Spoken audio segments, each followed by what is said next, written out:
Okay बेटे, so animal behaviour जो कि आपका टेस्ट नंबर 10 में आपसे ये एनिमल बिहेवियर के बारे में क्वेश्चंस पूछे गए। एनिमल बिहेवियर में जो सबसे फर्स्ट क्वेश्चन आपसे पूछा गया था, the mutual sharing of information between 2 और मोर इंडिविजुअल एनिमल्स इस कार्ड के 2 डिफरेंट लिविंग ऑर्गेनिजम्स हैं, चाहे वो एनिमल्स हैं। यहाँ पे बिकॉज आप एनिमल बिहेवियर को पढ़ रहे हो, तो जब एनिमल्स अपनी इंफॉर्मेशन को शेयर करते हैं तो इस शेयरिंग को आप क्या कहते हो? कम्युनिकेट करना। And communication is given in option C of question number 1।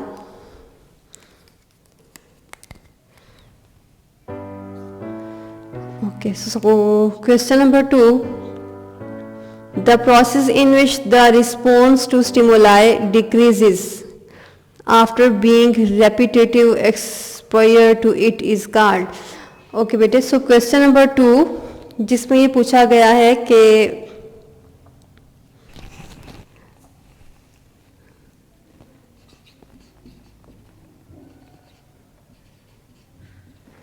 Stimuli आपको पता है कोई भी इन्वायरमेंट में चेंज को आप कहते हो, और रिस्पॉन्स किसी भी लिविंग ऑर्गेनिज्म का इसके रिटर्न में जो भी हम बिहेवियर शो करते हैं वो हमारा रिस्पॉन्स होता है। ओके, यहाँ पे क्वेश्चन में ये पूछा गया है कि अगर अगेन एंड अगेन कोई स्टिमुलाई इन्वायरमेंट के अंदर हो रहा है, तो अगर वो stimuli again and again repeat हो रहा है तो उसका जो रिस्पॉन्स है वो ख़त्म हो जाता है। इस स्टिमुलाई या इस चेंज के रिस्पॉन्स में जो बिहेवियर है वो ख़त्म हो जाता है। इस प्रोसेस को आप कहते हो हैबिचुएशन, या आपने पढ़ा था क्लास में। ओके, यहाँ पे इसकी एग्जांपल आपने ली थी कि स्टिमुलाई के रिपीट होने से जो रिस्पॉन्स है वो डिमिनिश हो रहा है या ख़त्म हो रहा है। इसकी एग्जांपल आपने पढ़ी थी। फॉर एग्जांपल एक स्नेल है किसी भी टेबल के ऊपर, उस स्नेल की बॉडी आपको पता है बाहर से शेल से कवर हुई होती है, तो जब भी वो किसी टेबल के ऊपर स्नेल पड़ा हुआ है तो आप उस टेबल को टैप करते हो इस तरह से। तो टैप करने के बाद वो जो स्नेल है वो रिकॉग्नाइज करेगा कि शायद इस साउंड में कोई थ्रेट छुपा हुआ है, तो वो खुद को अब एक शेल के नीचे, अपनी बॉडी के शेल के नीचे छुपा लेता है। ओके, आप सेकंड टाइम फिर टैप करते हो तो सेकंड टाइम वो आपको यही रिस्पॉन्स शो करेगा कि शायद कोई थ्रेट है, तो खुद को अपनी बॉडी के शेल के नीचे छुपा लेता है किसी भी थ्रेट से बचने के लिए। Okay, with the passage of time जब आप टैप करते हैं टेबल को तो उस स्नेल कोई भी मूवमेंट शो नहीं करता, खुद को छुपाता नहीं है, बिकॉज उसने फर्स्ट एंड सेकेंड या पहले जितनी भी रेपिटेशन हुई थी इस स्टिमुलाई की, अब स्टिमुलाई इसमें क्या है, टेबल के ऊपर नोक करना या टैप करना।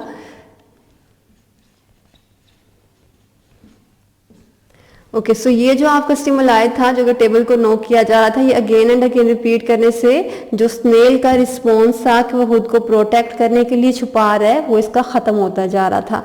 ओके, सो इस प्रोसेस को बेटे आप कहते हो कि ये हैबिचुएशन है।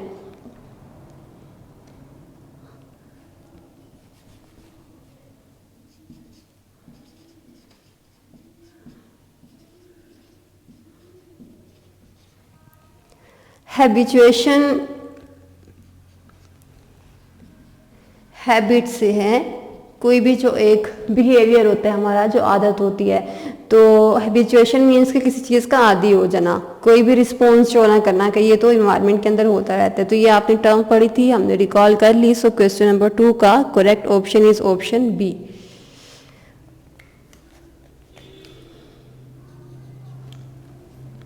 Okay, question number 3, a change due to experience in behavior of an organism। 2 तरह के आपने बिहेवियर पढ़े थे, एक इन्नेट बिहेवियर और एक लर्निंग बिहेवियर। इन्नेट बिहेवियर वो बिहेवियर है जो कि पेरेंट्स से चाइल्ड में एज सच ट्रांसफ़र होता है, उसमें आप खुद भी कुछ भी नहीं सीखते हो। वाइल लर्निंग बिहेवियर जो बिहेवियर था 2 तरह के थे, इन्नेट एंड लर्निंग। इन्नेट में वो बिहेवियर जो कि पेरेंट्स से चाइल्ड में एज सच ट्रांसफ़र होता है, आप खुद लर्न कुछ भी नहीं करते। लर्निंग बिहेवियर में आप अपने एक्सपीरियंसेस के थ्रू नई चीज़ें खुद इन्वेंट करते हो, खुद सीखते हो नई से नई चीज़ें। फॉर एग्जांपल एक कार ड्राइवर जो है सबसे पहले जब ड्राइव करता है तो वो एक उतने एक्सपर्टली ड्राइव नहीं करता जितना वो सेकंड टाइम या थर्ड टाइम करेगा या 10 टाइम्स ड्राइव करने के बाद करेगा। ठीक है। सो जो फर्स्ट टाइम ड्राइव कर रहा होता है उसके एक्सीडेंट होने के चांसेस ज़्यादा होते हैं, जिसको ड्राइव करते हुए काफ़ी टाइम हो गया है उसके चांसेस कम होते हैं, because with the passage of time उसने अपनी मिस्टेक से ये सीखा है कि वो किस तरह से अपनी डिफ़िकल्टीज़ को या अपनी हर्डल्स को क्रॉस कर सकता है। So with the passage of time, ये जस्ट एक छोटी सी एग्जांपल थी, इसके अलावा और बहुत सी एग्जांपल्स आपने क्लास में पढ़ी थी कि लर्निंग बिहेवियर में कोई भी लिविंग ऑर्गेनिज्म, कोई भी एनिमल अपने एक्सपीरियंस के बेस पे चीज़ें लर्न करता है, ठीक है। अपने इन्वायरमेंट के अंदर जो चेंज आ रहा है वहाँ से सीखता है। तो ये लर्निंग एंड इनेट दो तरह के आपने पढ़े थे। तो क्वेश्चन नंबर 3 में आपसे पूछा गया है कि जो एक्सपीरियंस की वजह से चीज़ें हम सीखते हैं वो कौन सा बिहेवियर है। इनेट वो पेरेंट्स से चाइल्ड में ट्रांसफ़र हुआ है या एक्सपीरियंस की वजह लर्निंग है, ठीक है ना। सो ये दोनों चीज़ें आपने पढ़ी थी। सो लर्निंग बिहेवियर जो है ये एक्सपीरियंस की बेस पे हम अपने सीखते हैं और खुद को इम्प्रूव करते हैं। So question number 3 correct option is option A.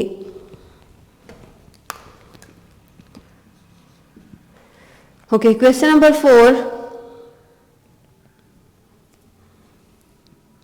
When two animals are physically in contact, जब हम फिजिकली कांटेक्ट करके किसी भी लिविंग ऑर्गेनिज्म को कुछ कम्युनिकेट करना चाहते हैं, इंफॉर्मेशन ट्रांसफर करना चाहते हैं, वो फिजिकल टच हैंड का हो सकता है या बॉडी के किसी भी पार्ट का हो सकता है, तो इस कम्युनिकेशन को आप कहते हो कि ये टेक्टाइल कम्युनिकेशन है। So question number 4 correct option is option A, ठीक है। सो फिजिकली जब भी आप टच करके या कांटेक्ट करके किसी भी लिविंग ऑर्गेनिज्म को कोई इंफॉर्मेशन ट्रांसफर करते हो तो वो टेक्टाइल है। So question number 4 is correct option A. Okay, question number 5 the animal uses a mental process in association with experience to solve a problem. Okay, insight learning के अंदर आपने एक एग्जाम्पल क्लास में पढ़ी थी कि फॉर एग्जाम्पल एक monkey, ये एक रूम है और इस रूम की टॉप के ऊपर कुछ बनानास को हैंग किया हुआ है, ठीक है।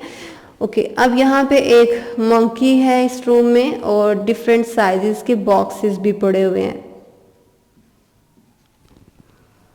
ओके, सो अब ये मंकी क्या करेगा कि सबसे पहले तो जंप करेगा और जंप करने के बाद यहाँ से बनानास को कैप्चर करेगा या पिक करेगा। बिकॉज हाइट बहुत ज़्यादा है तो वो बनानास को पिक नहीं कर पाता। थोड़े टाइम बाद वो क्या करता है कि अपनी सराउंडिंग में अवेलेबल जितनी भी चीज़ें हैं उसे यूज़ करते हुए इस बनानास तक पहुंचेगा। अब यहाँ पर जितने भी बॉक्सेस पड़े हुए थे इन्हें वो इस तरह से अरेंज करेगा कि सबसे लार्जर साइज का जो बॉक्स है वो नीचे आएगा, जो उससे छोटे साइजेस के हैं वो इसके ऊपर इस तरह से अरेंज होते जाएंगे और मंकी इसके ऊपर चढ़ के अपने बनानास को पकड़ लेगा, ठीक है। सो मंकी ने यहाँ पे अपनी एक्सपीरियंस के साथ साथ अपने मेंटल प्रोसेस को यूज़ किया है, अपने ब्रेन को यूज़ किया है। तो यहाँ पे उसने अपनी अकल की बेस पे यहाँ पे इस प्रॉब्लम का सॉल्यूशन निकाला है उन्हीं चीज़ों के अंदर रहते हुए जो कि उसको सराउंडिंग में अवेलेबल थी। सो इस प्रोसेस को जो कि क्वेश्चन नंबर 5 में आपसे पूछा गया आप इनसाइट लर्निंग कहते हो कि अपना एक्सपीरियंस और अपनी सोच के बिना पे, अपने मेंटल प्रोसेस की बिना पे आप किस तरह से किसी भी प्रॉब्लम का सॉल्यूशन निकालते हो उन्हीं चीज़ों के अंदर रहते हुए जो कि आपको अवेलेबल हैं, बजाय इसके कि आप बहाने बनाना शुरू कर दो कि मुझे ये भी चाहिए तो मुझे वो भी चाहिए। So question number 5 correct option is insight learning which is given in option B.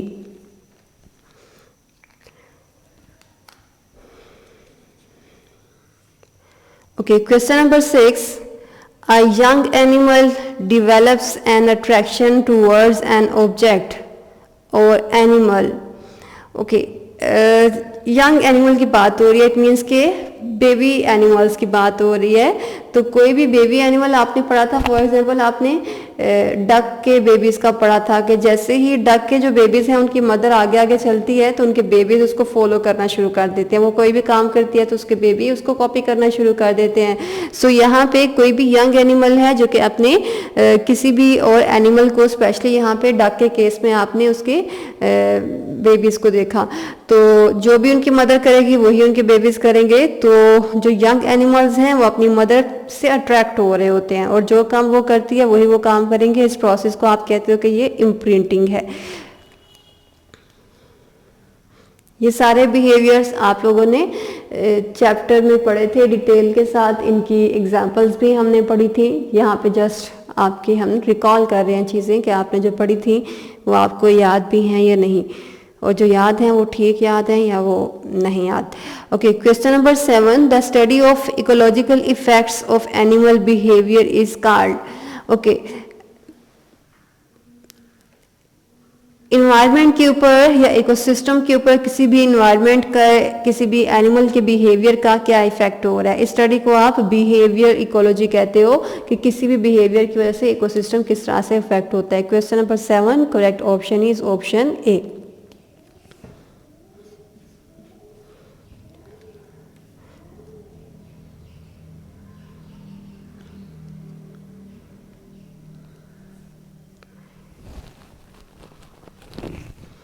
Okay, question number 8, the study of natural environment and evolution in animal behavior।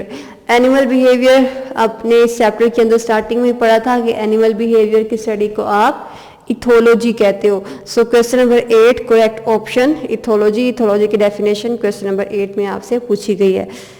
Question number 8 option D is correct option. Okay, the attribution of human behavior or character to God, objects or animal is known as, कि किसी भी human behaviour को अल्लाह ताला से या किसी भी abiotic चीज़ से या एबायोटिक होने के साथ साथ किसी भी सॉलिड चीज़ से रिलेट करना, इस प्रोसेस को आप क्या कहते हो? कि ह्यूमंस के कैरेक्टर्स हैं लेकिन आप किसी भी नॉन ह्यूमन थिंग से उसे रिलेट कर रहे होते हो। ठीक है, ह्यूमंस की थिंग्स को किससे रिलेट कर रहे हो? नॉन ह्यूमन थिंग्स के साथ। इसकी एग्जाम्पल आपने क्लास में पढ़ी थी, अभी हम इसको रिकॉल कर लेते हैं। फॉर एग्जाम्पल, जिस तरह से एक फिशरमैन जो है जब उसे फिश को पकड़ना होता है तो उसके लिए वो एक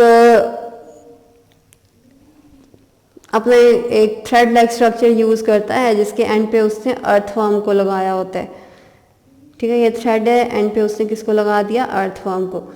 ओके, अब ये अर्थवर्म जो कि उससे एंड पे लगाया हुआ है, जब भी फिश इसको पकड़ने आती है तो वो फिश के टीयर करने की वजह से या कैप्चर करने की वजह से अर्थवर्म को जो पेन फील होती है, ठीक है, पेन बिकॉज ह्यूमंस फील करते हैं, एनिमल्स से रिलेट हम नहीं करते बिकॉज वो बता नहीं सकते इस बारे में। तो किसी भी एनिमल्स को कट लगना, इंजरी होना, उससे जो पेन हो रही है, ये जो पेन वर्ड है ये हम ह्यूमन से रिलेट कर रहे हैं। ठीक है, ओके। सो कोई भी ऐसा करैक्टर या कोई भी ऐसी इमोशंस जो कि ह्यूमंस की होती हैं, वो हैप्पीनेस की हो सकती है, वो सैडनेस की हो सकती है, उसे अल्लाह ताला से या किसी भी सॉलिड ऑब्जेक्ट से रिलेट करवाना, इस प्रोसेस को आपने पढ़ा था कि आप इस प्रोसेस को कहते हैं कि ये एंथ्रोपोमॉर्फिज्म है। ठीक है। So anthropomorphism is given in option B of question number 9।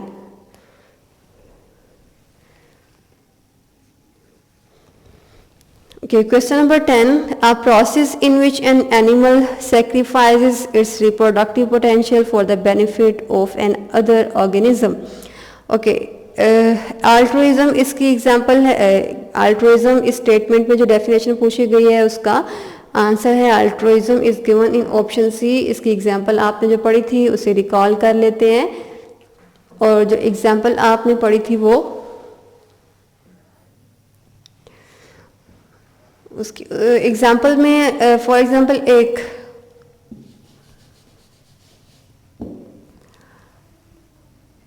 For example ये एक क्रो है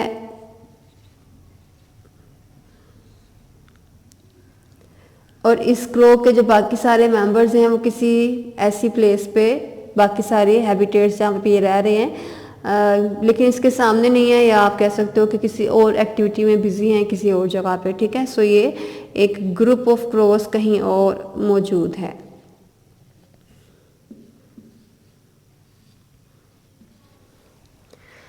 ओके बेटे, सो ये वन क्रो है और ये ग्रुप ऑफ क्रो है। अब ये वाला क्रो जैसे ही फील करेगा कि कोई प्रीडेटर इनकी तरफ आ रहा है, इन ग्रुप ऑफ क्रोस की तरफ, तो ये वाला जो क्रो है बिकॉज ये बिजी है एक्टिविटी में तो इसने देख लिया है, तो ये क्या करेगा कि उस प्रीडेटर को देखते ही लाउड वॉल्यूम में साउंड्स निकालना शुरू कर देता है। ठीक है, जब वो साउंड्स निकालेगा तो वो जो प्रीडेटर है वो इसकी तरफ अट्रैक्ट हो जाएगा। बिकॉज ये जो क्रो है ये बहुत लाउड वॉल्यूम में साउंड्स निकाल रहा है, तो प्रीडेटर इसकी तरफ अट्रैक्ट हो जाएगा। और ये जो क्रो है इसकी साउंड निकालने से ये वाले जो ग्रुप ऑफ क्रोस हैं ये एक्टिव हो जाएंगे कि इस एरिया के अंदर कोई प्रीडेटर एंटर हो चुका है और इन्हें कहीं और मूव ऑन कर जाना चाहिए। ठीक है, सो इस क्रो ने आल्दो इसके ऊंचे बोलने की वजह से या लाउड बोलने की वजह से जो प्रीडेटर है इसकी तरफ अट्रैक्ट हो सकता है, वो इस ग्रुप ऑफ क्रो की तरफ नहीं जाएगा। सो ये जो प्रीडेटर है इसके लिए वन क्रो के लिए तो थ्रेटनिंग है।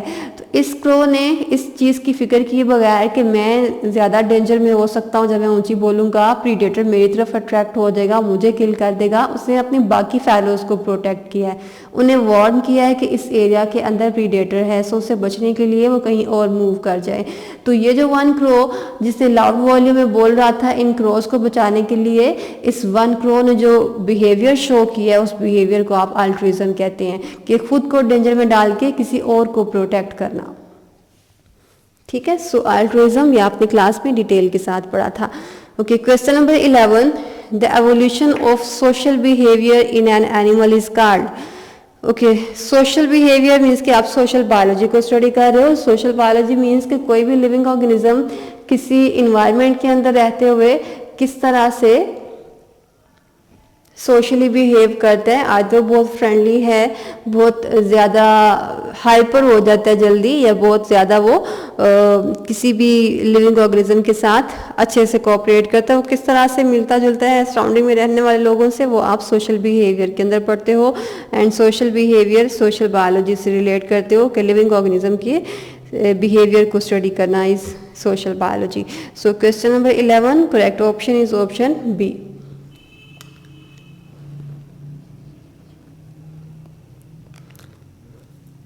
Okay, question number 12, the trial and error learning is called. Trial means कि ट्राई करना, और ट्राई करने के बाद उसमें कोई ना कोई एरर आ जाना, मिस्टेक आ जाना। तो ट्रायल एंड एरर लर्निंग के प्रोसेस को आपने क्या बोला था? क्वेश्चन नंबर 12 ऑप्शन बी आपने इंस्ट्रूमेंटल कंडीशनिंग उसको बोला था। इसके एग्जाम्पल एक ले लेते हैं। For example,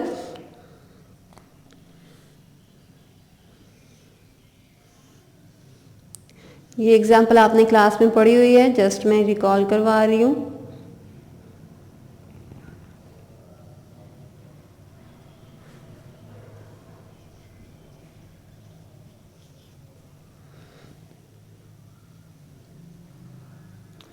okay, for example यहाँ पे ये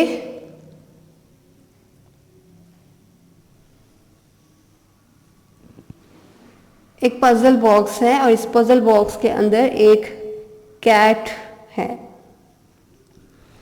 ओके, अब इस कैट को बाहर फूड नजर आ रही है। तो ये कैट जब बाहर फूड लेने के लिए इसके लिवर के पास आती है, लेकिन यहाँ पे जो डोर है उस डोर के बाहर लॉक लगा हुआ है। तो ये कैट जब इस लिवर के पास आके ट्राई करेगी कि वो लिवर ओपन हो जाए, लॉक ओपन हो जाए, तो फर्स्ट टाइम वो फेल हो जाती है। लेकिन ये कैट फर्स्ट टाइम के बाद ये उसने ट्रायल किया, तो उसके बाद ये दोबारा से ट्राई करती है और दोबारा से लिवर को ओपन करना चाहती है। तो दोबारा से लिवर ओपन करने के दोबारा से जब वो ट्राई करती है तो लिवर फिर ओपन नहीं होता, लेकिन काफ़ी दफ़ा ट्राई करने के बाद वो लिवर ओपन हो जाता है। लिवर ओपन हो जाता है तो वो फूड ले लेती है। अब यहाँ पे ये जो कैट है उसने पहले ट्राई किया, उसको बहुत ज़्यादा हार्डल्स या बहुत ज़्यादा मिस्टेक्स भी हुई उससे, या बहुत ज़्यादा फेलियर भी फेस करना पड़ी, लेकिन उसने अगेन एंड अगेन अपनी कोशिश कंटिन्यू रखी। तो इस वाली प्रोसेस को आप कहते हो कि ये ट्रायल एंड एरर है, कि कोई भी ऐसी चीज़ जो कि आप सीखते हो, पहले ट्राई करने से फिर मिस्टेक्स होती हैं, ट्राई करने से फिर मिस्टेक्स होती हैं, लेकिन एंड पे आप सीख लेते हो कि ये काम आपको कैसे करना है। तो इस प्रोसेस को आप कहते हो कि ये ट्रायल एंड एरर है। So question number 12 correct option instrumental conditioning. ये ट्रायल एंड एरर लर्निंग को आप सेकंड नेम क्या देते हो? Instrumental conditioning, which is given in option B. Okay, question number 13। Okay, during a chemical communication, species using a chemical to attract the animal of the opposite sex, but of same species. Same species के members specially जो opposite sex हैं male and female एक दूसरे को attract करने के लिए जो केमिकल्स रिलीज करते हैं उन केमिकल्स को आपने डिटेल के साथ इनकी एग्जांपल्स भी काफ़ी पढ़ ली हुई हैं अब तक, तो वो फीरोमोन्स हैं। Question number 13 correct option is option C.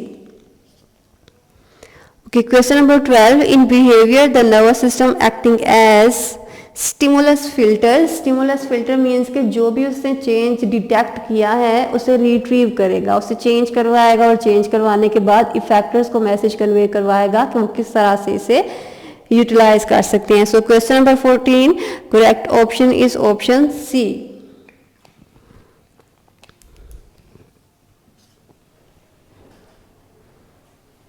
Okay, question number 15.